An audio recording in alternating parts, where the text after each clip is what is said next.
बार फिर से आप सभी का स्वागत करता हूं इस प्यारे से online platform that is UP board high school Vidyakul. न संघर्ष न तकलीफ तो क्या फिर खाक मजा है जीने में। बड़े बड़े तूफान थम जाते हैं जब आग लगी हो सीने में। तू हंस तू मुस्कुरा तू रोना कम कर दे, जिंदा है तू जिंदगी की नाक में दम कर दे। और कैसे हो बच्चों, आई होप आप सभी लोग बहुत ही शानदार बहुत ही जानदार होंगे और अपनी पढ़ाई पर लगातार फोकस कर रहे होंगे। तो मैं आपके सामने आपका अपना साथी नितेश निराला सर एक बार फिर से आ चुका हूं एक नए चैप्टर के साथ, class 9th UP board Hindi medium. आप देख सकते हो चैप्टर नंबर 3 जिसका नाम है निर्देशांक ज्यामिति। इस चैप्टर को हम एक ही बार में पूरे अध्याय को खत्म कर देंगे।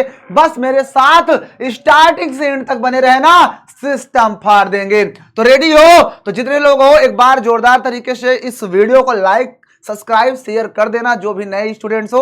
और बाकी क्लास को हम स्टार्ट करते हैं, अपने हिसाब से देख लीजिएगा, ठीक है। तो आप देख सकते हो कि आज की जो क्लास होने वाली है बबुआ, वो बेसिकली हम निर्देशांक ज्यामिति पर पढ़ने वाले हैं, जिसको हम इंग्लिश में कोऑर्डिनेट बोलते हैं। क्या बोलते हैं? Coordinate geometry. क्या बोलते हैं?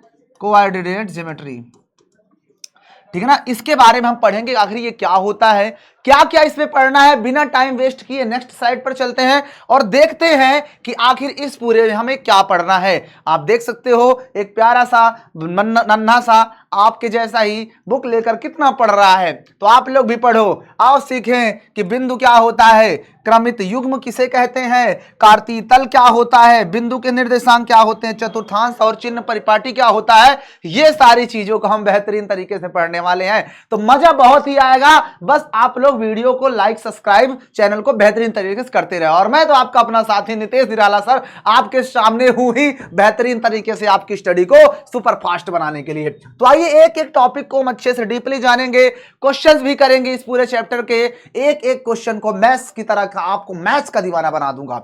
चलिए तो बढ़ते हैं बेहतरीन तरीके से। अब हम जानेंगे कि आखिर ये बिंदु क्या होता है। बिंदु तो आप जानते हो कि एक छोटा सा बिंदु होता है, बिंदु बन गया, ऐसे कुछ रख दो, ये बिंदु होता है। लेकिन असल में हम थोड़ा सा जान लेते हैं कि बिंदु क्या होता है। बिंदु कोई वो नहीं है कि नहीं जान पाओगे या क्या ही मतलब जानने से, बट जान लेते हैं कि आखिर बिंदु होता क्या, इसकी परिभाषा क्या होती है। तो बेटा जी आपके सामने कुछ चीजें लिखी हुई हैं कि एक बिंदु को किसी भी स्थान में एक स्थान के रूप में परिभाषित किया जाता है और इसे एक बिंदु अर्थात इस तरह से डॉट के द्वारा दर्शाया जाता है। इसकी कोई लंबाई, ऊंचाई और आकृति का या कोई फिर इसका माप नहीं होता। बिंदु कहता है कि हम किसी जगह को कोई भी प्लेस के एक पार्टिकुलर कोई पॉइंट होगा, उसको हम रिप्रेजेंट करने के लिए इस पॉइंट का, बिंदु का निरूपित करते हैं। मान लीजिए हमारे पास ये सामने कोई ऐसी कोई चीज है और मैं यहां पर एक छोटा सा बिंदु रख दिया, तो ये बेसिकली बता रहा है इस एरिया में इस जगह पर। तो ये बेसिकली किसी चीज को क्या करता है, निर्देशित करता है, वो होता है बिंदु। बिंदु का ना तो कोई लंबाई होती है, ना तो कोई ऊंचाई होती है, ना तो कोई मोटाई होती है, ना तो कोई छोटाई होती है। बस ये ना क्या होता है, लंबहीन होता है, मतलब इसकी कोई लंबाई न चौड़ाई कुछ भी नहीं होती। बस इस तरह से यह एक क्या होता है, छोटा सा बिंदु होता है। क्लियर? डन हो गया। बिंदु क्या होता है? तो बिंदु वो होता है जो सिर्फ और सिर्फ किसी चीज को निर्देशित करने के लिए यूज करते हैं। ओके चलिए अब आगे बढ़ते हैं। तो क्रमित युग्म के बारे में जानेंगे कि आखिर ये क्रमित युग्म क्या होता है। क्रमित युग्म को बेटा इंग्लिश में बोलते हैं ऑर्डर्ड पेयर। क्या बोलते हैं? Ordered pair. ऑर्डर्ड पेयर को क्रमित युग्म को बोलते हैं। जैसे मान लो कि हमारे पास 6 3 लिखा है, -2, 3 लिखा है, 3, -2 लिखा है, ये क्रमित युग्म होते हैं। और आप लोगों ने निर्देशांक में कोई भी दो बिंदु को लिखने के तरीके सीखे थे। अगर आपके सामने ये बिंदु लिखा हुआ है 6, 3, तो ये कभी भी इक्वल नहीं होगा 3, 6 के, नहीं इक्वल होगा। क्यों नहीं होगा? क्योंकि आपको पता है कि जब हम इस तरह से ब्रैकेट में लिखते हैं तो जो पहला वाला होता है उसको हम भुज बोलते हैं और ये बाद वाला जो होता है उसको कोटि बोलते हैं। क्या बोलते हैं? कोटि बोलते हैं। भुज और कोटि। और यहां पर आप देखोगे तो ये आपका भुज 3 हो जाएगा और यहां पर ये आपका कोटि हो जाएगा। क्लियर? तो भुज और कोटि आप समझ गए होंगे कि भुज और कोटि बराबर ही नहीं है, तो ये निर्देशांक बराबर नहीं होंगे। तो जरूर नहीं है कि 6 3 आपका 3 6 के बराबर हो, नहीं। जब दोनों बराबर हो जाएंगे, मान लो ये भी आपका 6 होता और बाद वाला 6 होता, तब ये तो भैया इसको पलट के लिख दोगे तब भी बात वही होगी, तब इक्वल हो जाएगा। अब समझो जो आपके सामने दो बिंदु होते हैं तो इसमें पहले वाले को हम बोलते हैं प्रथम अवयव। इसको हम बोलते हैं प्रथम अवयव। क्या बोलते हैं? प्रथम अवयव। और जो बाद में होता है इसको बोलते हैं द्वितीय अवयव। क्या बोलते हैं इसको? द्वितीय अवयव। द्वितीय अवयव। क्लियर हो गया? यानी जो आपके सामने दो बिंदु होते हैं उसमें पहले वाले को प्रथम अवयव, बाद वाले को द्वितीय अवयव। ठीक है, जैसे यहां पर देख सकते हो 6 3 को मैंने लिखकर दिखाया है कि प्रथम अवयव आपका 6 है, द्वितीय अवयव आपका 3 है। यहां पर देखोगे तो प्रथम अवयव -2 और द्वितीय अवयव 3 है। यहां पर 3 प्रथम अवयव है, -2 द्वितीय अवयव है। क्लियर हो गया? डन है। चलिए आगे बढ़ते हैं, आगे बढ़ते हैं बेटा जी। तो यहां पर हम जानते हैं कि कार्तीय तल, जिसको हम चतुर्थांश के रूप में जानेंगे, वो जान लेते हैं। बेटा जी आप लोग जब भी निर्देशांक ज्यामिति पढ़ते हो तो वहां पर आपको कुछ इस तरह से चीजें देखने को मिलती हैं, ये कि एक रेखा ये हो गई, एक रेखा ये हो गई। जब दो रेखाएं एक दूसरे को इस तरह से लंबवत काटती हैं तो इससे अक्ष निर्धारित होते हैं। क्या बनते हैं? अक्ष बनते हैं। क्या बनते हैं बेटा? अक्ष बनते हैं। और अक्ष में आप जानते रहना कि इस अक्ष को हम लोग यक्ष अक्ष बोलते हैं। क्या बोलते हैं? यक्ष अक्ष बोलते हैं। और इधर वाले को हम यक्ष डैश अक्ष बोलते हैं, यक्ष डैश अक्ष। इसी तरह से इसको हम वाई अक्ष बोलते हैं, वाई अक्ष बोलते हैं। और ये वाले को हम वाई डैश अक्ष बोलते हैं, ये वाई डैश अक्ष हो गया। क्लियर हो गया? यक्ष अक्ष, वाई अक्ष, आपको सब कुछ पता हो गया। अब आपको पता है यहां पर आपका ये ओरिजिन होता है मूल बिंदु, इसको क्या बोलेंगे बेटा जी? इसको हम मूल बिंदु बोलते हैं। क्या बोलते हैं?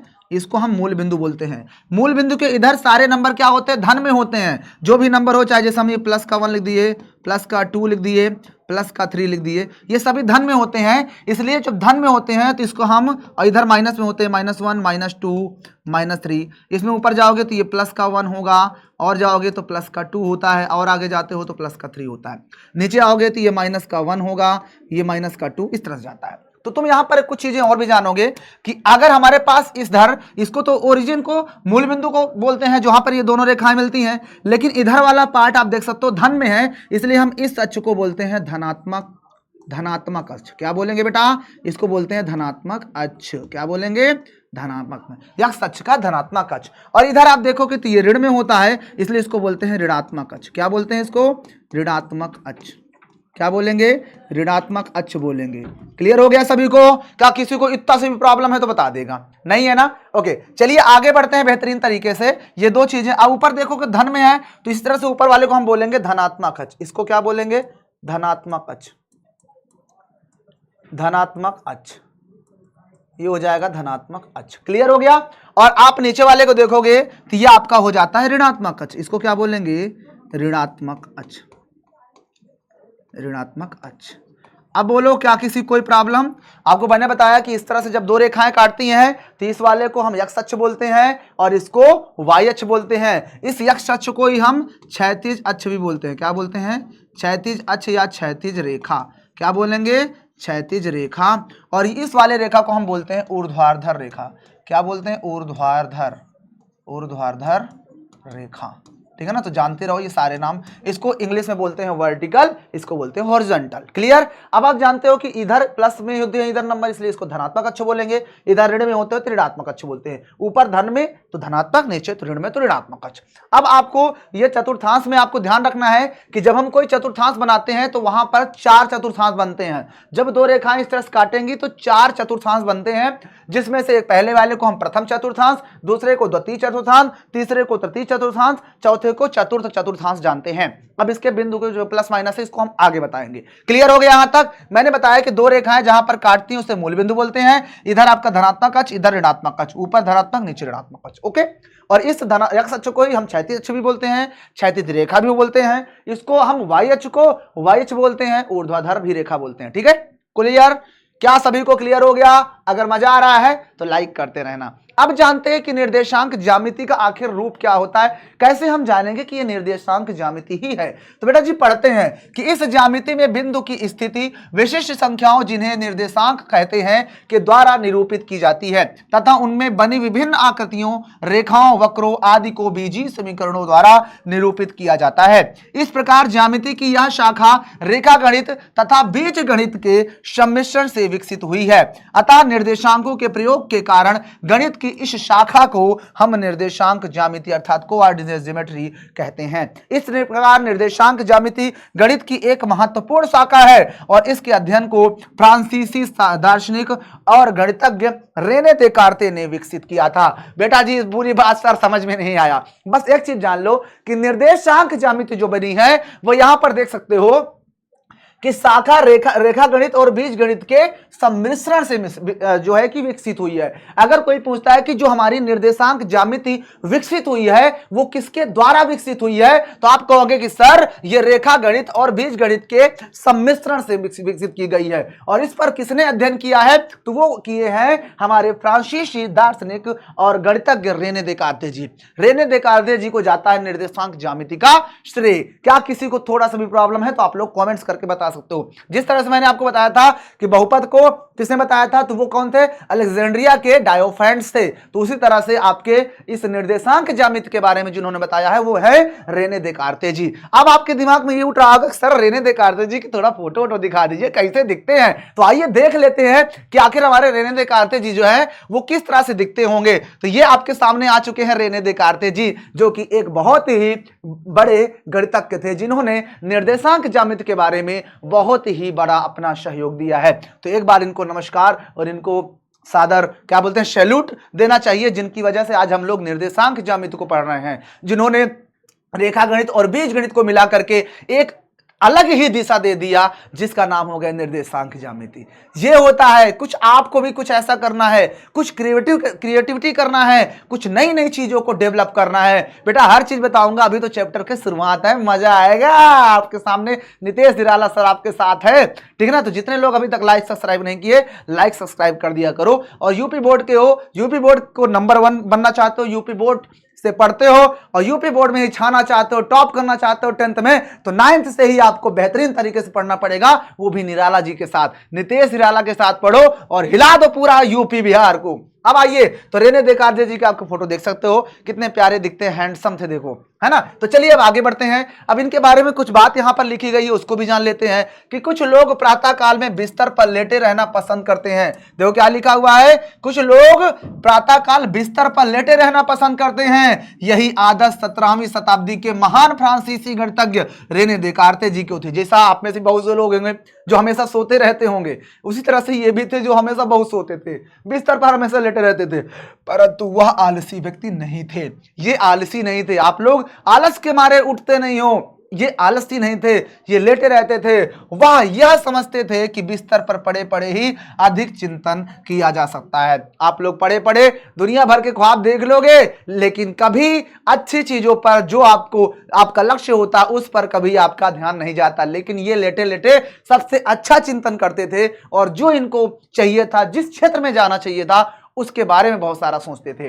अब यहां पर देखो, एक दिन जबकि वह अपने बिस्तर पर लेटे आराम कर रहे थे, उन्होंने एक तल में एक बिंदु की स्थिति का निर्धारण कर दिया। कि कोई तल होता है उसमें बिंदु निर्धारित कर दिया। जैसा अभी हमारे पास ये तल है और इस पर उन्होंने एक बिंदु निर्धारित कर दिया कि कोई बिंदु है।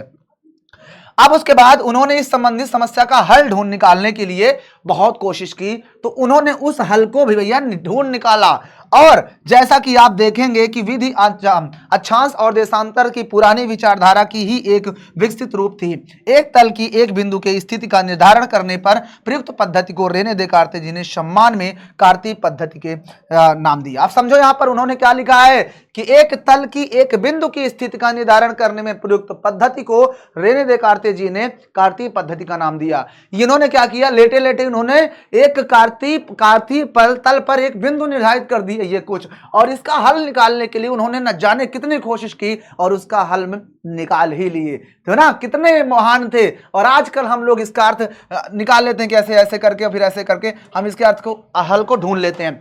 बट पहले जो था ये चीजें नहीं थी, कितना मेहनत किए होंगे बबुआ इन सब चीजों में, तब जाकर वो इतना आगे गए होंगे, है ना। अब तो हम लोग तुरंत कर लेते हैं, ऐसे ऐसे करके निकाल लिया अर्थ, लेकिन तब इनको इतना नॉलेज नहीं था। इन्होंने इस नॉलेज को विकसित किया और हम लोग के लिए इतना आसान करके गए, तो इनको एक बार फिर से सैल्यूट बनता है। चलिए अब आगे बढ़ते हैं। तो याद रखना कि निर्देशांक ज्यामिति के बारे में जिन्होंने बताया वो कौन थे, तो वो थे हमारे रेने देकार्ते जी। क्लियर हो गया, मजा आ रहा है ना। अब आगे देखिए, अब हम जानते हैं कि जो कार्तीय तल होता है, कुछ बातें मैंने बताया, अब कुछ बातें भी बाकी हैं। कुछ बातें हो चुकी हैं, कुछ बातें अभी हैं बाकी। अब आओ देखो, कार्तीय निर्देशांक जिसे हम कार्टेशियन कोऑर्डिनेट बोलते हैं, माना कि समतल पर परस्पर लंबवत रेखाएं, एक रेखा ये और एक रेखा ये काटती है। इस रेखा का भी हम कुछ नाम दे देते हैं। मान लो हमारे पास ये एक्स रेखा है और इधर एक्स डैश दे दो, इसको कोई दिक्कत नहीं, किसी भी तरह दे सकते हो। ये वाई है और ये वाई डैश दे देते हैं। जहां पर मिलते हैं उसको ओरिजिन ओ बोलते हैं। और जो मूल बिंदु होता है उसके निर्देशांक मैं अभी पीछे बता चुका हूं, नहीं बताया तो मूल बिंदु होता है और मूल बिंदु का निर्देशांक 0,0 होता है। क्लियर। अब मैं आपको पीछे बता चुका हूं कि धनात्मक रेखा होती है, ये ऋणात्मक रेखा होती है, ये भी धनात्मक होता है, ये ऋणात्मक होता है। अब यहां पर मैं आपको चतुर्थांश के बारे में कुछ बता देता हूं। समझो ध्यान से कि हमारे पास इधर जो रेखा होती है प्लस में, जैसे ये 1 है, ये 2 है, ये 3 है। इधर हम जाएंगे तो ये 1 है, ये 2 है, ये 3 है। अब अगर मैं कोई पॉइंट लिखना चाहता हूं, मान लो इस 2 को मैं ऐसे ऐसे बढ़ा दिया ये, और इधर से ये 3 को ऐसे बढ़ा लाया ये, तो आपको पता होना चाहिए पहले हम एक्स अक्ष लिखते हैं, उसके बाद ही हम वाई अक्ष लिखते हैं। बताया ना, मतलब पहले एक्स अक्ष के निर्देशांक फिर वाई अक्ष के निर्देशांक। तो एक्स अक्ष पर कितना गया, 2 गया, तो पहले हम 2 लिखेंगे। फिर वाई अक्ष पर कितना गया, तो देखो वाई अक्ष पर 3 गया, तो फिर 3 लिख देंगे। ये हो जाएगा इसका निर्देशांक। पहले एक्स अक्ष को लिखा जाता है, फिर वाई अक्ष को लिखा जाता है, तो 2,3 इसके निर्देशांक हो जाएंगे। इस तरह से हमें निर्देशांक निकालना पड़ेगा। अभी घबराइए मत, सब कुछ समझ में आ जाएगा। आइए नेक्स्ट पेज पर चलते हैं, तब ज्यादा अच्छे से आपको समझ में आएगा। अब देखो आपके सामने एक फिगर बना हुआ है, इस पर मैं आपको काफी चीजें बताने वाला हूं। फिर से आपको पता है कि इस चीज को हम मूल बिंदु बोलते हैं, अभी मैं पीछे बताया था। क्या बोलेंगे इसको, मूल बिंदु बोलते हैं, जहां पर रेखाएं मिलती हैं। और इसका निर्देशांक भी मैं आपको बता चुका कि 0,0 होता है। इधर वाले को हम धनात्मक अक्ष बोलते हैं, तो ये आपका, मैं सिर्फ प्लस लिख देता हूं, समझ जाना कि धनात्मक अक्ष हो गया। ये आपका ऋणात्मक अक्ष होता है, तो ये ऋणात्मक अक्ष हो गया। ये भी आपका धनात्मक अक्ष आता है, इसलिए हम इसको धनात्मक अक्ष बोल दिए। ये ऋणात्मक अक्ष होता है, इसलिए इसको ऋणात्मक अक्ष बोल दिए। अब आपको पता होना चाहिए कि जब हम कोई भी पॉइंट लिखते हैं तो पहले हम भुज लिखते हैं, अगेन कोटि लिखते हैं। भुज के बाद ही कामा लगा करके हम ऐसे कोटि लिखते हैं। पता है ना, कहने का मतलब कि पहले हम एक्स अक्ष लिखते हैं, कहने का मतलब पहले हम एक्स अक्ष लिखते हैं, उसके बाद ही हम वाई अक्ष लिखते हैं। पता है, नहीं पता तो आज से जान लो कि पहले हम एक्स अक्ष लिखेंगे, उसके बाद वाई अक्ष लिखा जाता है। तो यहाँ पर आप देखोगे ध्यान से, तो एक्स अक्ष हमारे पास प्लस में है, तो आपको पता है ये प्रथम चतुर्थांश होता है, ये आपका द्वितीय चतुर्थांश हो गया, ये आपका तृतीय चतुर्थांश हो जाएगा, और ये आपका चतुर्थ चतुर्थांश हो जाता है। पता है ना, 4 चतुर्थांश अभी पीछे बताया भी था। तो पहले को प्रथम, दूसरे को द्वितीय, तीसरे को तृतीय, चौथे को चतुर्थ बोलते हैं। अब आपको पता है कि पहले हम भुज लिखते हैं, फिर क्या लिखते हैं, पहले भुज और फिर कोटि। तो एक्स अक्ष फिर वाई अक्ष, तो एक्स अक्ष हमारा प्लस में है, तो ये आपका प्लस का एक्स होगा, और वाई अक्ष भी प्लस में है, तो प्लस का वाई होगा। यानी कहने का मतलब जब हमारे पास 2 पॉइंट दिए होंगे और दोनों धन में होते हैं, तो वह हमारा प्रथम चतुर्थांश में होता है। अब आते हैं द्वितीय में, तो पहले आप देख सकते हो एक्स अक्ष लिखते हैं ना, तो एक्स अक्ष हमारे पास माइनस में है, तो माइनस एक्स, वाई अक्ष प्लस में है, तो प्लस का वाई अक्ष होता है। तो जब हमारा प्लस में एक्स, माइनस में एक्स हो और वाई वाला प्लस में हो, तो उस कंडीशन में हमारा पॉइंट द्वितीय चतुर्थांश में होता है। तीसरे में देखते हैं, तो आपको पता है पहले एक्स अक्ष लिखते हैं, तो एक्स तो आपका माइनस में है, तो माइनस का एक्स, देन वाई हमारा प्लस माइनस में है, तो वाई भी माइनस में हो जाएगा। जब दोनों भी निर्देशांक हमारे माइनस में होते हैं, दोनों ही बिंदु, तो वो निर्देशांक हमारा तृतीय चतुर्थांश में होता है। चतुर्थ में पहले एक्स अक्ष, तो एक्स अक्ष आपका धन में है, तो प्लस का एक्स, और फिर वाई अक्ष माइनस में है, तो माइनस का वाई लिख देंगे, तो ये हमारा चतुर्थ चतुर्थांश में चला जाएगा। अब बताइए, क्या किसी को भी थोड़ा सा भी प्रॉब्लम है, तो आप लोग हमें जरूर बता दीजिए। है क्या किसी कोई प्रॉब्लम? नहीं होना चाहिए बाबुआ, इतना इजी चीजें हैं, इतना इजी चीजें हैं कि मुझे नहीं लगता कि इतना आसान है। इतना आसान तो गिटार बजाना भी नहीं है बाबुआ। गिटार बता दें ऐसे, है ना, उससे आसान है क्वेश्चन। अब आइए कुछ क्वेश्चन देख लेते हैं, और आप लोग मुझे बता दो कि किस चतुर्थांश में है। बताना है चतुर्थांश आप लोग को बताना है कि कौन से चतुर्थांश में होगा, ठीक है ना। तो चलिए, हमारे पास पहला क्वेश्चन है 3, दूसरा है हमारे पास -4, -3। अगला हमारे पास थर्ड नंबर है 7, 8, और उसके बाद चतुर्थ नंबर हमारे पास दिया हुआ है 8, -8 और प्लस का 3। ये हमारे पास है। ये हमने 4 क्वेश्चन ले लिया, और आपको बताना है कौन सा चतुर्थांश में होगा। तो देखो आपके पास पहला क्वेश्चन है, पहले क्वेश्चन को आप लोग ध्यान से देखोगे तो पहला प्लस में है, बाद वाला माइनस, यानी पहला प्लस में और बाद वाला माइनस। देखो पहला प्लस में, बाद वाला माइनस, तो इसका मतलब क्या हो गया, चतुर्थ चतुर्थांश में। कौन से में होगा, चतुर्थ में हो गया, ठीक है, चतुर्थ में। अगला देखो दोनों ही माइनस में है, जब दोनों माइनस में होते हैं तो ये तीसरे चतुर्थांश में होता है, तो इसका मतलब लिखेंगे तृतीय।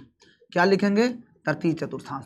अगला देखो दोनों ही प्लस में है, जब दोनों प्लस में होते हैं तो हमारा प्रथम चतुर्थांश में आता है, तो इसका आंसर हो जाएगा प्रथम। क्लियर हो गया। अब ये वाले का आंसर क्या होगा, आप लोग इसका आंसर कमेंट बॉक्स में बताइएगा कि -8, 3 किस चतुर्थांश में होगा। बता सकते हो ना, बता देना। और भैया यूपी बोर्ड से हो, सब्सक्राइब कर लो यूपी बोर्ड के चैनल को, ऐसा चैनल कहीं नहीं मिलने वाला आपको। अब देखो कुछ चीजें आपके सामने मैं फिर से लेकर के आ गया हूं, वही सारी चीज सर जी घुमा घुमा बता रहे हैं बबुआ। जब तक घुमा घुमा नहीं बताऊंगा तो आपके दिमाग में घूम घूम के वो चीज कैसे नहीं आएगी, इसलिए मैं सब चीज बता रहा हूं कि बाद में आपके दिमाग में चीज घूमे ना बार बार कि सर ऐसे कैसे हो गया, ये है वो है। अब देखो प्यारा सा क्वेश्चन आपके सामने आ चुका है जी।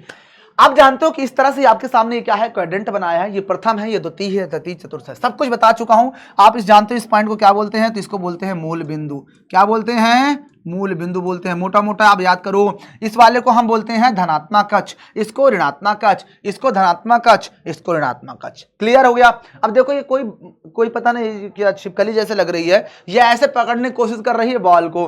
अब बॉल देख सकते हो कहां पर है, तो बॉल जो है वो -2, 4 पर है। कहां पर है बबुआ, -2, 4 पर है। तो एक्स में आप देख सकते हो -2, तो इसका मतलब ये पॉइंट जो आपके पास दिया हुआ है ये कहां पर है, पहले एक्स में देखेंगे। तो एक्स में देखोगे तो -2 जा रहा है। देखो x हमारे पास -2 है, तो इसका मतलब पहले हम x लिखते हैं तो -2, और फिर y में 4 है तो y में हम 4 लिख देंगे। इसका मतलब ये पॉइंट हमारा तृतीय चतुर्थांश में है। इस तरह से हमें करना है। इजी है ना, क्या कठिन लग रहा है, कुछ भी नहीं कठिन है, इतना आसान बता रहा हूं कि मजा ही आ जाएगा, है ना। चलिए आगे बढ़ते हैं। अब आइए आगे बढ़ते हैं, अब आगे बढ़ते हैं। अच्छा, अगले क्वेश्चन में जाने से पहले एक छोटी चीज मैं आपको और बताना चाहूँ, थोड़ा सा जान लेते हैं, उसके बाद फिर यहां पर आते हैं। थोड़ा सा चीज बताना चाहता हूं, एक आपको बताऊंगा मैं, एक्स अक्ष आपको बताना चाहता हूं बबुआ कि एक्स अक्ष क्या होता है, एक्स अक्ष और वाई अक्ष, एक्स अक्ष और वाई अक्ष।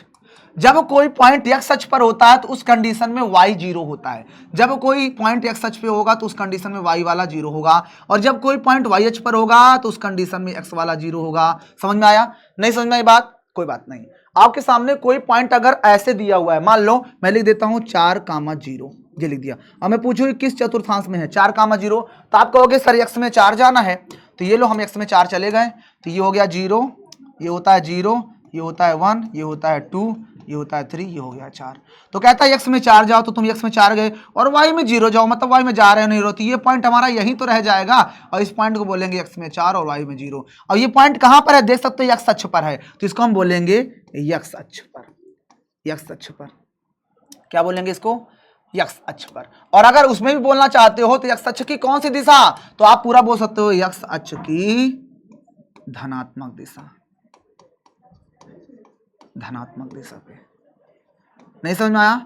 अब देख सकते हो ये पॉइंट है x वाला दिया है बट y वाला 0, तो ये हमारा x अक्ष पर तो है, लेकिन कभी कभी वो क्वेश्चन में दे देता है x अक्ष पर, y अक्ष पर, x अक्ष की धनात्मक दिशा पर, x अक्ष की ऋणात्मक दिशा पर, तो देख के बता देता है कि भैया x अक्ष पर है लेकिन ये इधर धन होता है ना, तो x अक्ष की धनात्मक दिशा पर है। एक क्वेश्चन और देख लेते हैं, आइए एक क्वेश्चन और देख लेते हैं। मान लो हमारे पास क्वेश्चन दिया हुआ है 0, -4, ये वाला किस अक्ष पर है, तो देख सकते हो 0, -4, इसका मतलब वो x में ये आपका ये 1 हो जाएगा माइनस का, ये -2 हो जाएगा, और ये -3 हो जाएगा। हालांकि आपका 0 यहां शुरू होगा, ठीक है ना, ये आपका 1 हो जाएगा। आप देख सकते हो यहां पर, समझो ध्यान से, अगर हम इसको ध्यान से देखें तो हमारा तो ओरिजिन से 0 शुरू होता है ना, तो ये तो 0 है ही यहाँ पर, ये 1 होगा, ये 2 होगा, ये 3 होगा, ये 4 होगा, और ये 5 होगा। तो ये वाला पॉइंट हमारे पास 0, 4,0 है। ओके, तो अब ये देखो 0, -4, तो आपके पास ये 3 पॉइंट हो गए, और एक पॉइंट हमारे पास हो गया ये 4।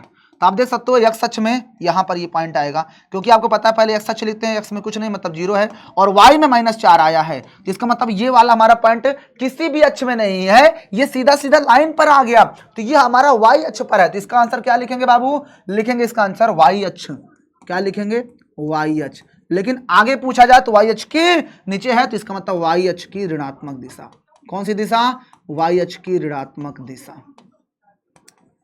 बोलो, आप लोग नहीं बता पाओगे क्या, y अक्ष की ऋणात्मक दिशा बता लोगे ना, इजी है ना। आप मूल बिंदु बता लोगे, y अक्ष क्या होता है, y अक्ष की ऋणात्मक दिशा क्या है, बता लोगे आराम से। अब आपके सामने ये फिगर बना भी नहीं होगा तब भी देख के बता दोगे। जैसे मैं क्वेश्चन लिखता हूं, मैंने लिख दिया यहाँ पर 8, 0, तो तुम क्या बोलोगे -8 कामा 0। तो आप कहोगे सर y तो 0, इसका मतलब ये पॉइंट x अक्ष पर है और माइनस लिखा है, इसका मतलब x अक्ष की ऋणात्मक दिशा में मिलेगा ये पॉइंट, यानी इधर कहीं ना कहीं -8 कामा 0 मिलेगा। समझ में आया ना, इजी है ना, मजा आ रहा है ना, लाइक सब्सक्राइब शेयर कर दो बेहतरीन तरीके से। चलिए आगे बढ़ते हैं। अब हम लोग आगे बढ़ते हैं तो हमारे पास एक्सरसाइज 3.1 आ चुकी है।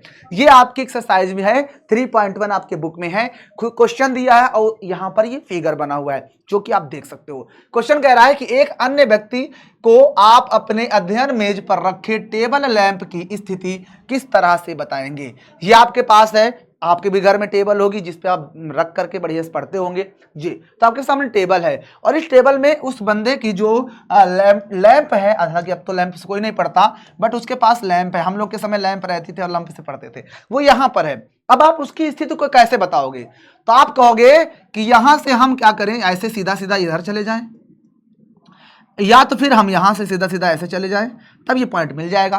तो कहने का मतलब इस पॉइंट को तुम क्या बताओगे, तुम ये इस पॉइंट को बताना होगा तो या तो इधर से बता दोगे 35 और इधर से आप 20, ये हो सकता है, या तो फिर आप उल्टा बता सकते हो, दोनों तो हो सकते हैं ना, क्योंकि हमें पॉइंट की स्थिति बताना है कि चाहे इधर से 35 पे चले जाओ, इधर से 20 पे चले आओ, चाहे तुम कहोगे इधर से 20 चले जाओ और इधर से 35 चले जाओ। बात समझ में आई, तो उसकी स्थिति किस प्रकार बताएंगे, यहाँ पर लिखेंगे हल, इसका हल में तो उसकी स्थिति लिखेंगे लैंप की स्थिति, क्या लिखेंगे, लैंप की स्थिति लिखेंगे, लैंप की स्थिति, लैंप की स्थिति क्या होगी। अब इसमें देखो कोई निर्देशांक नहीं है, यहां पर हम इधर से भी बता सकते हैं इधर से भी, क्योंकि हमें पहुंचना है उस लैंप की स्थिति के बाद। तो ये हो जाएगा लैंप की स्थिति, आप कह सकते हो 35,20 या फिर 20,35। क्लियर, बात समझ में आ गई, ये लैंप की स्थिति हो जाएगी, बस हो गया, इजी है ना, सिंपल सा क्वेश्चन है ना। लैंप की स्थिति आप किसी भी तरह से बता सकते हैं, यह भी निर्देशांक नहीं पूछा है। चलिए आगे बढ़ते हैं। अब आपके सामने ओ माय गॉड कितना बड़ा क्वेश्चन लिखा हुआ है, कह रहा कि सड़क योजना है, एक नगर में 2 मुख्य सड़कें हैं, कोई नगर है वहां पर 2 मुख्य सड़कें हैं जो नगर के केंद्र पर मिलती हैं, नगर का कोई केंद्र होगा वहां पर मिलते हैं, मान लो ये नगर का केंद्र हूं मैं, तो एक इधर से आ रही है ऐसे और एक इधर से आ रही है ऐसे, अब ये दोनों आकर के मेरे यहां पर मिल रही हैं बेहतरीन तरीके से, तो ये आपका हो जाएगा बेहतरीन तरीके से क्या, केंद्र। तो ये दोनों सड़कें उत्तर दक्षिण दिशा में और पूरब पश्चिम की दिशा से आ रही हैं, यानी एक ऐसे आ रही है तो एक ऐसे आ रही हैं। नगर की ये सभी सड़कें मुख्य सड़कों के समांतर हैं, जितनी भी सड़कें हैं सभी मुख्य अक्ष के समांतर हैं और भैया 200 मीटर की दूरी पर हैं, जितनी भी सड़कें हैं सब 200 मीटर की दूरी पर हैं। मान लो एक सड़क ये है, एक सड़क ये, अब इसकी दूसरी सड़क जो जा रही है वो 200 मीटर की दूरी पर जा रही है, फिर 200 कैसे, फिर 200 पे ऐसे, ऐसे इधर वाली भी 200 पे ऐसे, 200 पे ऐसे जा रही हैं, ठीक है ना। और एक मुख्य सड़क होगी इसमें जो बीचों बीच में एकदम होगी। तो 5 सड़कें हैं भैया और 1 सेंटीमीटर को उसने मान लिया है, देखो यहां पर पॉइंट भी नोटेड, 1 सेंटीमीटर को उसने मान लिया है कि वो 200 मीटर के बराबर है। कोई दिक्कत नहीं, पैमाना है, मानना पड़ेगा ही, वरना इतनी बड़ी सड़क कहां बनाओगे। तो 1 सेंटीमीटर 200 मीटर को बता रहा है, तो यहां पर पैमाना लेकर के अपनी नोटबुक में नगर का एक मॉडल बनाइए। सड़क को एक एकल रेखाओं से निरूपित किया गया है। अब समझो इस पूरी बात को हम क्या करेंगे, यहां पर देखो बना लिए हैं, आप देख सकते हो ये आपके पास रेखा, इसको आपको बनाना होगा, फिगर किताब में नहीं दिया है, दिया है तो अच्छी बात है, दिया है मुझे लगता है किताब में। अब उसने कहा है कि एक मुख्य सड़क है और उसके दोनों तरफ 5 सड़कें हैं। जैसा मान लो मुख्य सड़क कौन सी है, इसमें मुख्य सड़क कौन सी है, इसमें लिखा भी नहीं क्या इसने मुख्य सड़क, कोई भी एक मुख्य सड़क है इसमें, कोई बात नहीं, आप यहां पर देखोगे टोटल 5 सड़क हैं। तो जैसे यहां पर हम कोई भी मान लेते हैं मुख्य सड़क 1 2 3 4 5 6 है, तो हम एक काम करते हैं, कोई भी एक सड़क को हम मुख्य मान लेते हैं। जैसा मान लेते हैं कि उसने ये वाली सड़क को मुख्य माना है, इस सड़क को हम मुख्य मानते हैं, इसको हम मुख्य मानते हैं, ये आपकी मुख्य सड़क हो गई, ठीक है, ये आपकी मुख्य सड़क है, ठीक है ना। ये देख सकते हो एक सड़क ये मुख्य सड़क हो गई और एक आपकी ये मुख्य सड़क हो गई, ये वाली भी, ये भी आपकी मुख्य सड़क है, मुख्य सड़क है। अब उसने क्या किया, इस सड़क के इधर ऊपर खींच दिया 5, 200 मीटर की दूरी पर, क्योंकि सारी कितने मीटर की दूरी पर है, 200 मीटर, हर किसी के बीच में 200 मीटर का गैप है, ठीक है ना। तो एक, फिर ये 2 हो गई, एक सड़क, फिर 2 3 4 5, तो ये लिखा सड़क 1 सड़क 2 सड़क 3 सड़क 4 सड़क 5, इधर से भी उसने खींचा तो 1 2 3 4 5 7 हो गई 5 सड़क। उसने कहा कि दोनों सड़कों को 5 सड़क काट रही हैं, एक ऐसे ऐसे ऐसे और एक ऐसे ऐसे ऐसे ऐसे, ठीक है, क्लियर हो गया। ओके, अब उसने हमारे पास क्वेश्चन पूछा है कि कितनी क्रॉस स्ट्रीट को 4,3 माना जा सकता है। हम इसमें से कितनी को 4,3 मान सकते हैं? तो आप देख सकते हो कि 4,3 यहां पर मिल रहा है। क्या इस सड़क को काटने वाली और कोई सड़क हो सकती है? तो यहां पर बताइए, क्या इस सड़क को काटने वाली कोई और सड़क हो सकती है? तो सिर्फ और सिर्फ केवल यही है, केवल 4,3 ही है, यही ये हो गया। और इसके अलावा कोई और सड़क है क्या जो इसको काटेगी? नहीं काटेगी।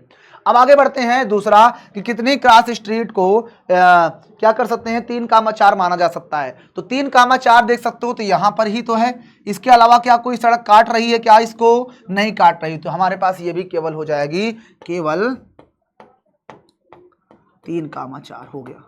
इसके अलावा और कुछ भी नहीं होने वाला। बोलिए, बात किसको नहीं समझ में आई मेरी? क्या आप लोगों को मेरी बातें समझ में आ रही हैं? तो यहां केवल एक क्रॉस स्ट्रीट है जो कि 4,3 के सापेक्ष है। कोई दिक्कत? बोलिए। तो यहां पर आप क्या लिख सकते हो? यहां पर लिख सकते हो, अगर आपको लिखना भी हो पूरी बात को तो लिख सकते हो। इसको हटा देते हैं और यहां पर आप लिख सकते हैं कि यहां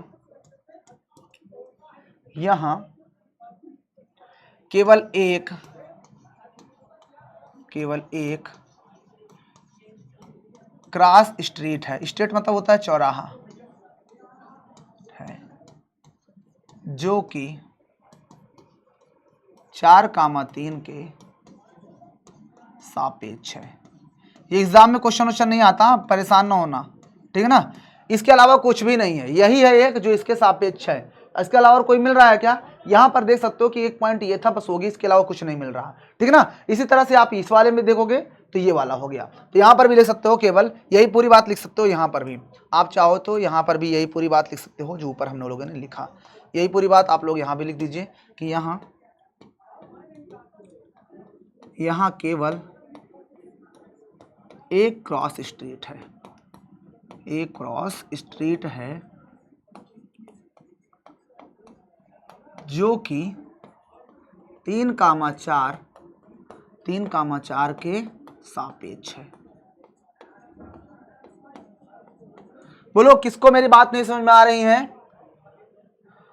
समझ में आई मेरी बात? तो वहां पर आप देख सकते हो एक पॉइंट ये था, एक पॉइंट ये था, इसके अलावा कुछ भी नहीं मिलने वाला। क्रॉस स्ट्रीट का मतलब ये होता है कि चौराहा जहां पर एक दूसरे को कट करते हैं। और यहां पर आप देख सकते हो, यहां पर वही पूरी बात लिखी गई है। देखो यहां पर इसने कुछ और बातें लिखी है। आपके मॉडल में एक दूसरे को काटती हुई अनेक क्रॉस स्ट्रीट है, बहुत सारे चौराहे हैं, और आप देख सकते हो कि जहां पर काट रही हैं रेखाएं कौन कौन सी काट रही हैं। आप लोग यहां पर देखो, ये देखो, आप देखोगे तो ये यहां काटी तो ये भी एक चौराहा, ये काटी ये भी चौराहा, ये भी चौराहा, ये भी चौराहा, सब चौराहा है। जहां पर रेखाएं कहीं ना कहीं मिल रही हैं दो, वो आपका चौराहा है, ठीक है ना। तो यही पूरी बात इसने बोला है, वही बड़ी बात करते हुए चला गया है। और इसमें लास्ट में इसने हमें बता दिया है, क्या बता दिया कि ये 2 क्वेश्चन इनको बताना, जो कि मैंने आपको बता दिया। क्लियर? इजी है, इंपॉर्टेंट नहीं है क्वेश्चन, आप इसको स्किप भी कर सकते हो। समझ में आया तो बहुत अच्छी बात, नहीं समझ में आया तो कोई दिक्कत नहीं, आप फिर भी कर लोगे। अब हमारे पास अगली एक्सरसाइज आती है 3.1 का। मुझे लगता है कि क्वेश्चन खत्म हो गए, अब हमारे पास 3.2 आता है।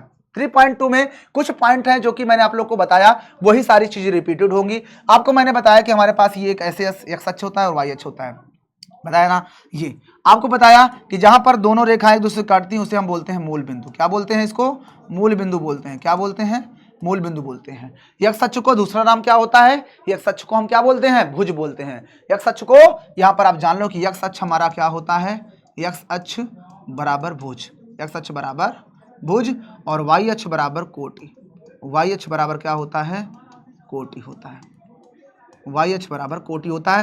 तो ये 2 बातें हैं जिन्हें आप लोग को अच्छे से याद रखना है। क्लियर है? चलिए अब आगे आते हैं क्वेश्चन पर, तब आपको समझ में आएंगी और चीजें। अब आइए क्वेश्चन हमारे पास देखिए आते हैं, और क्वेश्चन क्या कह रहा है? निम्नलिखित प्रश्नों में प्रत्येक प्रश्न का उत्तर दीजिए। आप देख सकते हो हमारे पास प्रश्नावली 3.2 स्टार्ट हो चुकी है। 3.2 में कहता है निम्नलिखित प्रश्नों के उत्तर दीजिए। कार्तीय तल में किसी बिंदु की स्थिति निर्धारित करने वाली क्षैतिज और ऊर्ध्वाधर रेखाओं के क्या नाम है? बताइए। अब उसने क्या कहा है हमारे पास? क्वेश्चन को ध्यान से पढ़ो और कह क्या रहा है, ध्यान से समझिए। कह रहा है कार्तीय तल में बिंदु की स्थिति को निर्धारित करने के लिए क्षैतिज और ऊर्ध्वाधर, ये मान लो एक रेखा हो गई और एक रेखा ये हो गई, इस रेखा को हम क्या बोलते हैं? क्षैतिज। क्या बोलते हैं? क्षैतिज। और इसको क्या बोलते हैं? ऊपर वाले को ऊर्ध्वाधर। आप बताओ इन रेखाओं को क्या हम कुछ और भी बोलते हैं? तो याद करो बबुआ, इस रेखा को मैंने बताया था कि इसको हम एक्स अक्ष बोलते हैं, अभी पीछे बताया हूं एक्स अक्ष, और इसको क्या बोलते हैं? वाई अक्ष बोलते हैं। बोलो बोलते हैं ना। तो उसने बोला है कि इन दोनों रेखाओं के और कुछ नाम हो सकते हैं। तो यहां पर उत्तर में लिखोगे, उत्तर में लिखोगे क्षैतिज अक्ष। क्या लिखेंगे? क्षैतिज अक्ष। क्षैतिज अक्ष को क्या लिख सकते हो? क्षैतिज अक्ष को या क्षैतिज रेखा लिख सकते हो। क्षैतिज रेखा लिख दो क्योंकि रेखा है, तो आप लिख दीजिए क्षैतिज रेखा, क्षैतिज रेखा, क्षैतिज रेखा को एक्स अक्ष, क्षैतिज रेखा को एक्स अक्ष बोलते हैं। क्या बोलते हैं? क्षैतिज रेखा को एक्स अक्ष। और चाहो तो इसको ब्रैकेट में भुज भी दिखा सकते हो। क्या लिख सकते हो? भुज, क्योंकि आपका ये भुज भी तो होता है।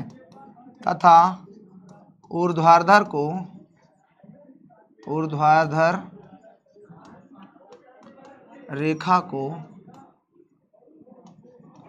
ऊर्ध्वाधर रेखा को क्या बोलते हैं बेटा? ऊर्ध्वाधर रेखा को वाई अक्ष। यहां पर ब्रैकेट में लिखते हैं, या वाई अक्ष सिर्फ लिख देते हैं, वाई अक्ष यहां पे लिख देते हैं, वाई अक्ष। और ब्रैकेट में इसको क्या लिख सकते हैं? कोटि। क्या बोलते हैं इसी को? कोटि। बस हो गया, ये हो जाएगा उस प्रश्न का उत्तर। आपको पता है जब दो रेखाएं काटी गई तो एक्स अक्ष वाली जो होती है उसी को क्षैतिज रेखा बोलते हैं, उसी को भुज बोलते हैं, और ऊर्ध्वाधर को ही वाई अक्ष बोलते हैं, और इसी को कोटि बोलते हैं। इसी को हम बोलते हैं कोटि, ठीक है ना। इसको क्या बोलते हैं? इसी को बोलते हैं भुज। क्लियर हो गया सभी को? डन है? क्या किसी को प्रॉब्लम? No problem. अगला क्वेश्चन पूछा है कि इन दो रेखाओं से बने तल के प्रत्येक भाग का क्या नाम होता है? आपको पता है कि आपके पास ये जब दो रेखाएं इस तरह कटती हैं तो ये प्रथम चतुर्थांश होता है, ये द्वितीय चतुर्थांश होता है, इसको हम तृतीय बोलते हैं, और इसको चतुर्थ बोलते हैं। याद है बबुआ? जल्दी बता दो।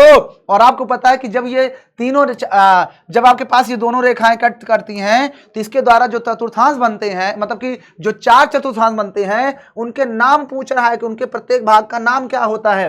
तो इन रेखाओं से बने प्रत्येक भाग का नाम बताइए, तो इसका उत्तर हो जाएगा चतुर्थांश। क्या हो जाएगा? चतुर्थांश। प्रत्येक भाग को हम चतुर्थांशी तो बोलते हैं। क्लियर हो गया? ओके। अगला कहता है उस बिंदु का नाम बताइए जहां ये दोनों रेखाएं प्रतिच्छेदित करती हैं। तो बेटा देख सकते हो ये रेखा और ये रेखा इस बिंदु पर प्रतिच्छेदित कर रही हैं, और जहां पर ये दोनों प्रतिच्छेदित करती हैं उस बिंदु का नाम होता है मूल बिंदु। क्या नाम होता है बबुआ? मूल बिंदु। कई बार बता चुका हूं। इसके निर्देशांक क्या होते हैं? 0,0। तो उसने पूछा उस बिंदु का नाम क्या होता है, तो उत्तर लिख देना सीधा सीधा मूल बिंदु। क्या हो जाएगा? मूल बिंदु। ठीक है ना, मूल बिंदु हो जाएगा। अब बताओ किसी को कोई प्रॉब्लम है तो बता सकता है। इजी है। आप लोग के सामने क्वेश्चंस आए और उस क्वेश्चन का हमने आंसर निकाल लिया। कार्तीय तल पर किसी बिंदु की स्थिति निर्धारित करने वाली जो क्षैतिज और ऊर्ध्वाधर रेखाएं होती हैं उनके नाम एक्स अक्ष और वाई अक्ष होते हैं। क्षैतिज को एक्स अक्ष, ऊर्ध्वाधर को वाई अक्ष। दोनों रेखाओं से बने प्रत्येक भाग का नाम चतुर्थांश होता है। उस बिंदु का नाम बताना है जो दोनों रेखाओं को प्रतिच्छेदित करने से बनता है। तो ये दोनों रेखाएं यहां पकड़ कर रही हैं, इसको हम मूल बिंदु बोलते हैं। इजी है ना? बोलो बाबूआ जल्दी बता दो। मजा आ रहा है तो लाइक वगैरह करते रहो, सब्सक्राइब कर लो। तब तक मैं पानी पी रहा हूं।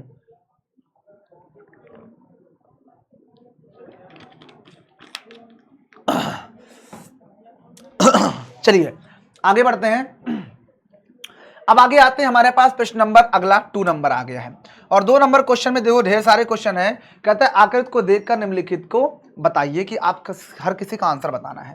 तो बेटा बहुत इजी है। कहता है बी के निर्देशांक बताओ। तो आपको पता है बी ढूंढो कहाँ है, ये बी है, ये बी पॉइंट है। आपको पता है पहले एक्स अक्ष लिखते हैं, तो एक्स अक्ष पर कितना आ रहा है? तो देखो 5 आ रहा है तो 5 लिखेंगे, और वाई अक्ष पर कितना जा रहा है? तो 2 जा रहा है, तो 5,2 इस बिंदु के निर्देशांक हो जाएंगे। तो उत्तर लिख देंगे। बी के निर्देशांक क्या हो जाएंगे?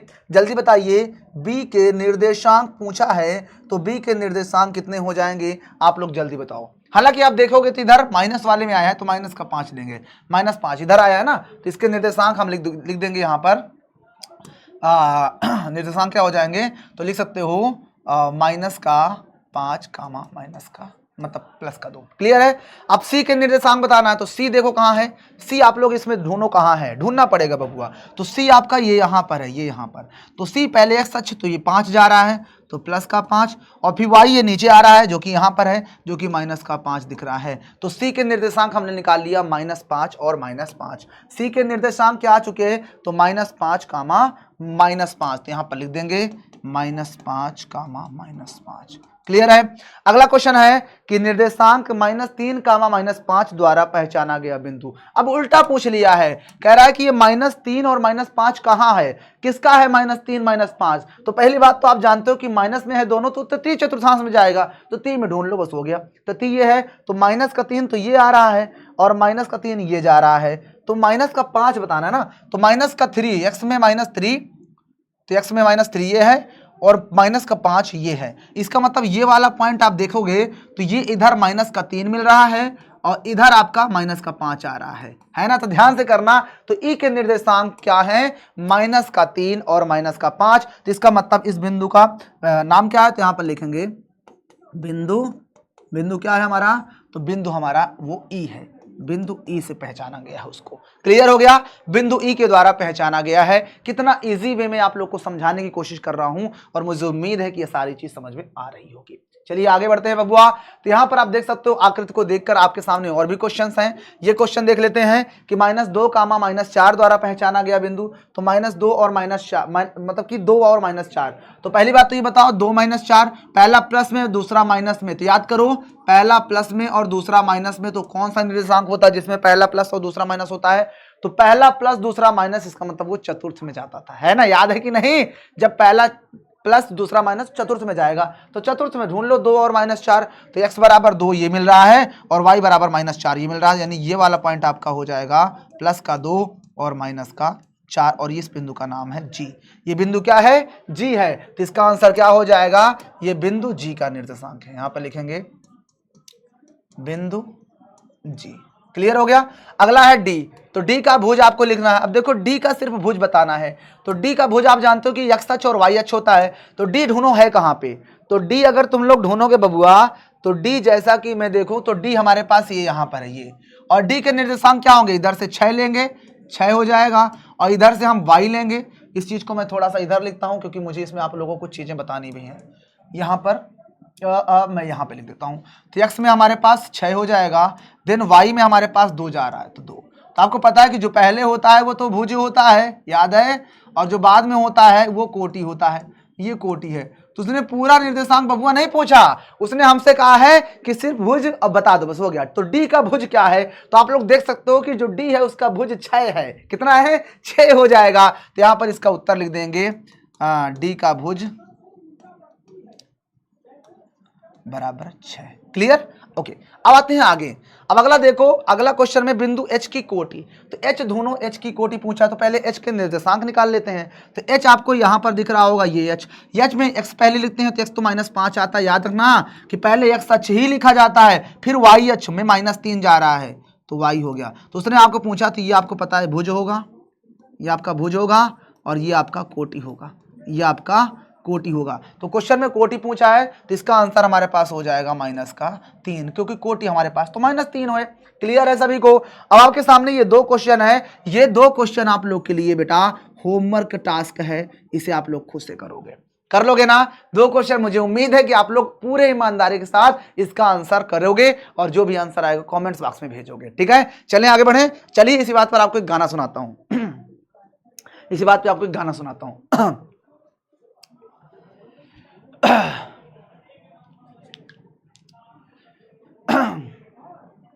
चलिए एक गाना सुनाता हूं। मुझे एक गाना बहुत अच्छा लगता है, मैं उसको आपको सुनाना चाहता हूं। तुम मेरे हो इस पल मेरे हो, कल शायद ये आलम ना रहे। आपको पता है कि आज हमसे पढ़ रहे हो, कल को 10 में पहुंच जाओगे, मान लो 10 में पढ़ लोगे, उसके बाद फिर चले जाओगे 11 में कोई और आपको पढ़ाएंगे, 12 में कोई और पढ़ाएंगे, तो फिर आप हमें भूल जाओगे। मुझे पता है हमको भूल जाओगे, बट नहीं भूलना दिल से। तो वही कहना चाहता हूँ कि जब तक है तब तक आप मेरे हो, मैं आपका हूँ, उसके बाद आप कहाँ हम का, है ना। तो वही है कि तुम मेरे हो, विश पल मेरे हो, कल शायद ये आलम न रहे, कुछ ऐसा हो तुम ना रहो, कुछ ऐसा हो हम ना रहें, ये रास्ते अलग हो जाएं, चलते चलते हम खो जाएं। ओ मैं फिर भी तुमको चाहूँगा, मैं फिर भी तुमको चाहूँगा, तेरी चाहत में मर जाऊँगा, मैं फिर भी तुमको चाहूँगा। थोड़ा गला खराब है बट कोई ना, चलता है। चलिए अब आते हैं आगे, अब आपके सामने अगली एक्सरसाइज 3.3 आ चुकी, और इस 3.3 में भी बेहतरीन तरीके से क्वेश्चंस हैं। जो अभी तक हम लोग पीछे करे थे वही सारा क्वेश्चन अब घुमा के पूछ रहा है। अभी तक निर्देशांक बना दिया था, उसमें से देख देख के बताना था कौन सा कहां पर है। अब हमको निर्देशांक बनाना है, उसमें इन पॉइंट्स को दिखाना भी है। बहुत ईजी है, इतना ईजी, ओ माय गॉड, इतनी आसान तो लाइफ भी नहीं होती। कहता है कि, और हम देख सकते हो 3.3 पे पहुंच चुके हैं। कहता है किस चतुर्थांश में किस अक्ष पर बिंदु दिए गए हैं, ये सारे बिंदु किस पे हैं, कार्तीय तल पर इनका स्थान भी निर्धारित कीजिए। तो सबसे पहले यहां पर हम कार्तीय तल भी चलो बना ही लेते हैं साथ में। ये कार्तीय तल बना लिए, आपको पता है ये आपका यक्ष अक्ष होता है, ये आपका यक्ष अक्ष होगा। अब आप एक तरफ लिख दो चलेगा, कोई दिक्कत नहीं। ये आपको पता है वाई अक्ष होता है, वाई अक्ष बढ़िया से आप लोग बनाओगे कॉपी पे अच्छे से, ठीक है ना, वाई अक्ष। आप नीचे लिखो चाहे लिखो, चलता है। अब हमारे पास देख लो नंबर, अगर हम माइनस में देखते हैं तो सबसे बड़ा एक्स अक्ष में कितना जा रहा है, 3 ही जा रहा है, तो कोई बहुत बड़े नंबर नहीं है, आराम से इसमें आ जाएगा। तो हम इसमें रिप्रेजेंट कर लेते हैं, ये 0, ये 1 हो जाएगा, ये 2 हो जाएगा, 3 4 5 6 हो गया, 7 हो गया, 8 हो गया। इसमें देखोगे तो ये 1 है, ये 2 है, ये 3 है, ये 4 है और ये 5 है। यहाँ पर देखोगे तो ये माइनस का 1 है, माइनस का 2 है, माइनस 3 है, माइनस का 4 है और ये माइनस का 5 है, ये माइनस का 6 है।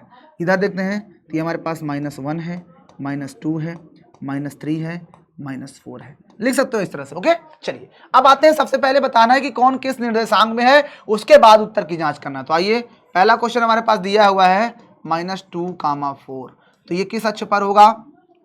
दूसरा हमारे पास यहीं पे लिख देते हैं 3, -1, 3, -1, ये किस अक्ष पर होगा। फिर उसके बाद तीसरा हमारे पास दिया हुआ है -1, 0, ये कहाँ पर होगा। फिर उसके बाद चौथा हमारे पास दिया हुआ है 1, 2, तो 1, 2 ये कहाँ पर होगा, ये बताना होगा। और इसके बाद एक और भी है 5 नंबर, जो कि है -3, -5, -3, -5, बहुत ही ईजी है, बहुत आसानी से बता लेंगे। चलो देखो, पहला हमारे पास दिया है -2, 4। तो पहली बात बताओ कि जब पहला माइनस में हो दूसरा प्लस में हो, तो पहला माइनस में दूसरा प्लस में, तो पहला माइनस में दूसरा प्लस में, तो किस निर्देशांक में जाएगा, वो ये वाले में जाएगा। याद है, मैं आप लोग को एक छोटा सा यहां पर बना करके इंट्रो यहां पर बता देता हूं।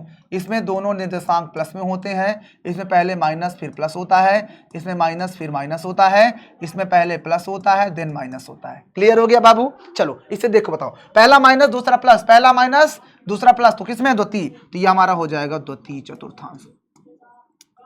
द्वितीय चतुर्थांश कहां पर, द्वितीय चतुर्थांश में, ठीक है।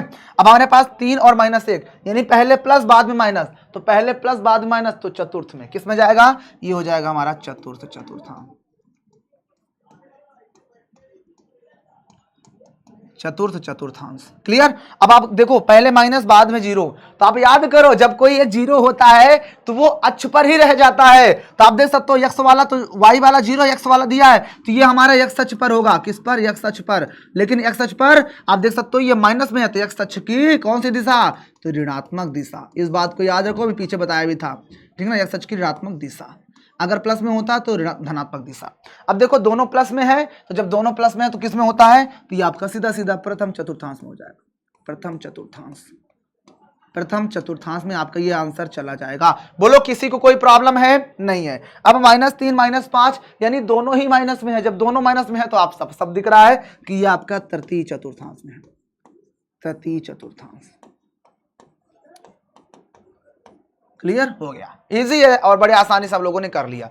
अब बबुआ इन क्वेश्चंस को हमें इसमें रिप्रेजेंट भी करना है, उत्तर की जांच भी करनी है। तो पहला है -2, 4, यानी x में -2 जाना है, तो x में ये लो -2 चले गए, और y में 4, तो y में 4 ये है, तो यानी x में ये जाएगा और इधर y में -4 ये, तो ये वाला हमारा पॉइंट हो जाएगा, पहले -2 और बाद में 4। और देख सकते हो द्वितीय चतुर्थांश लिखा था और द्वितीय में आ भी रहा है। डन। आइए दूसरा देखते हैं, 3 - 1, यानी x में 3 जाना है, तो ये लो x में 3 चले गए यहां तक, और फिर y में हमें जाना है -1, तो y में -1 ये गया, तो इसको जब हम आगे ऐसे बढ़ाते हैं, ये भी बढ़ाते हैं, तो ये यहाँ पे मिल जाते हैं, जो कि हमारे पास 3, -1 होता है। और देख सकते हो बबुआ ये चतुर्थांश में आपको साफ साफ दिख रहा है ना। आगे बढ़ते हैं, तो -1, 0, तो यानी x में -1 जाना है, तो x में -1 जाओगे, y में 0 जाना है, तो इसका मतलब सीधा सीधा पॉइंट यहीं पर रह जाएगा और इसका निर्देशांक हो जाएगा -1, 0। क्लियर। आगे चलते हैं, 1, 2, तो 1, 2 का मतलब दोनों प्लस में है, तो x में 1 जाना है और y में 2 जाना है, ये लो, तो यानी ये वाला पॉइंट यहां आएगा 1, 2। और आपको ऐसे दिखाना भी पड़ेगा, ऐसे ही डैश डैश करके आप मिला के दिखा दो, मुझे लगता है आप लोग डैश डैश करके मिलाओ, ज्यादा अच्छा रहेगा। आगे चलते हैं, तो -3, -5 दोनों माइनस में है, तो तृतीय में जाएगा, तो -3 और -5, तो x में -3 और y में -5, वो तेरी एक और लिखना पड़ेगा, चलो यहाँ पर एक और लिख देते हैं, ये -5। अब देख सकते हो दोनों का जब आगे मिलाते हैं, तो ये x में -3 आ गया और ये आपका y में -5, तो ये पॉइंट हमारा यहाँ आएगा, जिसका हो जाएगा निर्देशांक -3, -5। और देख सकते हो तरतीब में आ रहा है, और यहाँ पर मैंने तरतीब लिखा भी है। अब लोग बताओ, इजी है ना, बहुत ही ज्यादा इजी है बबुआ, इससे आसान कुछ भी नहीं है लाइफ में, सबसे आसान तरीका आपके सामने मैंने बता दिया। डन। चलिए आगे बढ़ते हैं, बस थोड़ा ही समय है, रिकॉर्डेड वीडियो है, मुझे पता है कि आप लोग थोड़ा सा कंफ्यूज हो जाते हो, बट कोई ना, इजी ये चीजें हम लोग कर रहे हैं, बहुत ही आसान तरीके से मैंने बता दिया, हर एक चीज को मैंने आपको समझा दिया। और मुझे ऐसा लगता है कि ये लास्ट क्वेश्चन था और आपका यहाँ पर ये चैप्टर भी मुझे ऐसा लग रहा है फिनिश हो रहा है क्या बाबू, नहीं, अभी एक एक्सरसाइज 3.3 भी है। अब आइए 3.3 एक्सरसाइज को भी देख लेते हैं, बहुत ही प्यारी एक्सरसाइज है, इसको जान लेते हैं कि आखिर इसमें है क्या। बाबू इसमें कुछ है ही नहीं, कुछ भी नहीं है बाबू, समझो ध्यान से। अभी हम लोग जो पीछे सीखे थे ना, मान लो हमारे पास ये आपके पास एक x हो गया, ये एक x हो गया, ठीक है ना, ये हमारे पास ये x और ये आपका हो गया, ठीक है ना, ये आपका 0, 1, 2, 3, 4, 5, 6, और ये आपका -1, -2, -3, -4, -5 ऐसे दिया है, ठीक है ना। और इसमें देखो क्या है, बिंदुओं को हमें क्या करना है, हाँ बस इजी है, वही चीज करना है। आइए आइए देखिए ध्यान से इसमें लिख देते हैं, ये आपका 1 होगा, ये 2 होगा, ये 3 होगा, ये 4 होगा, ये 5 होगा, ये 6 होगा। बस ज्यादा टाइम नहीं लूंगा बाबू, -1, -2, -3, -4। अब मान लो आपके सामने कुछ पॉइंट्स दे दिया, फिर मैं अपने दे देता हूं, -4, 3, मैं ले लिया 6, 0, मैं ले लिया 5, 0, मैं ले लिया कि -2, 0, मैं ले लिया -4 और -4, मैं ले लिया 4, -4। इन्हें हमें रिप्रेजेंट करना, यही होता है हमारा आलेखित। तो देखो 4 - 3, तो x में जाना है -4, तो x में -4 और y में 3, तो इसका मतलब ये पॉइंट हमारा यहाँ पर आ जाएगा जी। इसके कुछ नाम दे देते हैं, मान लो ये A पॉइंट है, ये B है, ये C है, ये D है, ये E है, F है। क्लियर हो गया, एक पॉइंट हो गया जिसका नाम हमने ए लिख दिया, आप लोग अपने से लिख लेना। बी देखो 6, 0, तो एक्स में 6 और वाई में 0, तो इसका मतलब ये पॉइंट हमारा बी हो जाएगा। अगला पॉइंट हमारे पास है 5, 0, तो एक्स में 5 और वाई में 0, यानी ये पॉइंट हमारा सी हो जाएगा। आगे दिया है -2, 0, तो एक्स में -2 और वाई में 0, तो इसका मतलब ये पॉइंट हमारा हो जाएगा एक point A B C D. तो ये आपका कहाँ पर है, तो एक्स अक्ष की ऋणात्मक दिशा, ये वाई अक्ष की धनात्मक दिशा, वाई अक्ष की धनात्मक दिशा, ये -4, तो एक्स में भी -4 और वाई में भी -4, तो ये पॉइंट हमारा ये हो जाएगा जिसका नाम हमारे पास ई है। ठीक है, इसके बाद 4 - 4 है, तो एक्स में 4 और वाई में -4, तो एक्स में 4 और वाई में -4, तो ये पॉइंट हमारे पास यहाँ आ जाएगा, ये हो जाएगा हमारे पास एफ पॉइंट। क्लियर हो गया, कोई डाउट? अगर मान लो यहाँ पर एक पॉइंट और मैं दे देता जी, जो कि मैंने दे दिया आप लोग को -4, 0, तो x में -4 और y में कामा दिया वाला पॉइंट हमारा यहाँ पे आ जाएगा, जो कि हमारा हो जाएगा g पॉइंट। ये इस तरह से हमें आलेखित करना होता है और सेम प्रोसेस पर ही बाबू हमारे पास ये क्वेश्चन है, इसको भी आलेखित करना है। पहले क्वेश्चन में देखोगे तो यहाँ पर आप देखोगे ध्यान से, तो हमारे पास जो पॉइंट्स दिए हुए हैं x में पहले x फिर y यानी -2, 8 दिया हुआ है। यहाँ पर देखोगे तो पहले -1 फिर 7 दिया हुआ है। यहाँ पर पहले x में भी 0 फिर y में -1.25 दिया हुआ है। फिर यहाँ पर देखोगे तो 1, 3 दिया हुआ है। फिर यहाँ पर देखोगे तो 3, -1 दिया हुआ है। तो इसे रिप्रेजेंट करना है, ये रिप्रेजेंट कर लेते हैं, क्या दिक्कत है। तो ये आपका 0 होता है, ये 1 हो गया, ये 2 हो गया, 3, 4, 5, 6, ये भी 1 हो गया, 2 हो गया, 3 हो गया, 4 हो गया, 5 हो गया, 6 हो गया। ये भी -1, -2, -3, -4, -5, ये भी -1, -2, -3, -4, -5। क्लियर है। आइए पॉइंट्स को रिप्रेजेंट कर देते हैं, बस हो गया। बहुत ही इजी वे है, इससे आसान लाइफ में कुछ भी नहीं है, जितना इजी इसको रिप्रेजेंट करना है। तो -2, 8, तो x में -2 और y में 8। तो थोड़ा सा हमें चीज़ों को और आगे बढ़ाना पड़ेगा। तो आइए चीज़ों को और थोड़ा सा बढ़ा देते हैं। मान लो ये लाइन हमारी यहाँ तक जा रही है, थोड़ा सा और ऊपर बढ़ा देते हैं, ये यहाँ तक जा रही है, ठीक है, कोई दिक्कत नहीं, कोई दिक्कत नहीं। तो ये 6 के बाद आएगा आपका 7, फिर आएगा 8, देन आएगा 9, ठीक है ना। तो उसने क्या कहा है, पॉइंट हमारे पास क्या दिया हुआ है, x में लेना है -2, तो x में ले लो -2, क्या दिक्कत है। तो x में -2 ये मिल गया, और y में 8, तो x में -2 और y में 8, तो इसका मतलब ये पॉइंट हमारे पास यहाँ आएगा, ये हो जाएगा हमारे पास -2 और 8। क्लियर हो गया। ओके, अगला पॉइंट हमारे पास है -1, 7, तो x में -1 और y में 7, तो इसका मतलब ये पॉइंट हमारे पास यहाँ आएगा, ये पॉइंट, और ये पॉइंट हो जाएगा हमारा -1, 7। क्लियर है। आगे पॉइंट दिया है 0, 0 और माइनस में 1.25, तो x में 0 y में माइनस में जाना है, तो 1 पॉइंट समथिंग है, तो इसका मतलब ये पॉइंट कहीं ना कहीं इनके बीच में आएगा, तो ये पॉइंट हो जाएगा 0, -1.25। क्लियर हो गया ना, क्योंकि आपको पता है YH की ऋणात्मक दिशा में जाएगा। 1, 3, तो x में 1 जाएगा और y में 3 जाएगा, तो x में 1 और y में 3, तो ये पॉइंट हमारे पास यहाँ आएगा 1, 3, ठीक है ना। अब ये वाला आप लोग के लिए होमवर्क है, इसे आप लोग खुद से ट्राई कीजिएगा। कर पाओगे ना ट्राई? क्या आप लोग इसको ट्राई नहीं कर सकते बाबू? कर सकते हो, इजी है, इससे आसान लाइफ में तो कुछ भी नहीं है। चलिए आगे बढ़ते हैं, अगला क्वेश्चन पे आते हैं। अगला क्वेश्चन देखो क्या कहता है, बस मुझे लगता है ये एक ही क्वेश्चन था और यहाँ पर आपकी क्लास जो होती है वो फिनिश हो जाती है। मैंने हर एक चीज को बेहतरीन तरीके से बताया, चाहे वो बिंदु हो या क्रमित युग्म रहा हो या फिर आपका पॉइंट्स दिए हो, उसको हम रिप्रेजेंट कैसे करेंगे, आलेख पर आलेख दिया है तो कैसे सबका नाम करेंगे, कौन से निर्देशांक में जाएगा, निर्देशांक कौन कौन से होते हैं, चतुर्थांश कौन कौन से होते हैं, कब प्रथम में होगा, कब द्वितीय में होगा, कौन सा तृतीय में होगा, सब कुछ बाबू बता दिया हूँ। ये पूरी क्लास को एक बार फिर से आप अच्छे से देख लेना, हर चीज समझ में आ जाएगा। और मैं आपका अपना साथी था नितेश निराला सर, आपका अपना नितेश निराला सर, मैथ्स गुरु, आपको मैथ्स सिखाने की कोशिश कर रहा हूं। बस ऐसे ही पढ़ते रहो, मुस्कुराते रहो। बस आपको लास्ट में जाते जाते एक छोटा सा गीत सुना दूंगा। गीत ये है कि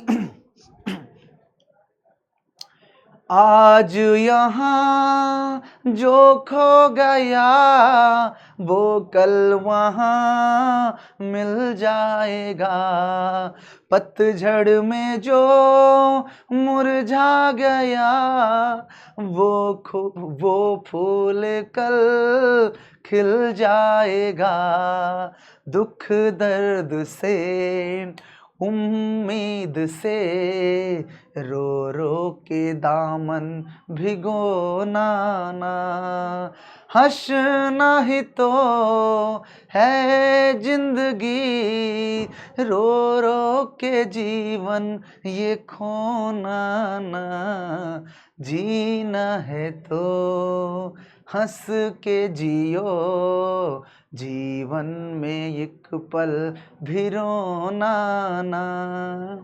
तो कैसी लगी क्लास, आप सभी लोग कमेंट्स करके जरूर बताइएगा। और हम मिलेंगे आपसे इसके नए चैप्टर के साथ, चैप्टर नंबर 4 दो चर वाले रैखिक समीकरण के साथ, जो कि बहुत ही प्यारा चैप्टर है। उसको भी हम 1 शॉट में खत्म करने की कोशिश करेंगे। और आप लोग कमेंट्स करके जरूर बताइएगा, आपका प्यार बहुत जरूरी है। बस आप लोग ऐसे ही मेहनत करते रहो बाबू, हम आपके साथ लगे हुए हैं। और मैं अभी तक आपके साथ जुड़ा था, नितेश निराला सर। और आप लोग ऐसे ही पढ़ते रहो मन लगा करके, और याद रखना कि जीत तो हमारी ही होगी। न संघर्ष न तकलीफ तो क्या फिर खाक मजा है जीने में। और बड़े बड़े तूफान थम जाते हैं जब आग लगी हो सीने में।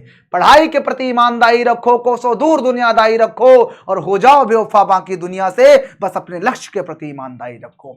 तो ठीक है, क्लास को करते हैं फिनिश। मिलेंगे आपसे नई क्लास में, नए अंदाज में, नई एनर्जी के साथ, नए कॉन्फिडेंस के साथ। तब तक के लिए सभी को लव यू एंड जय हिंद।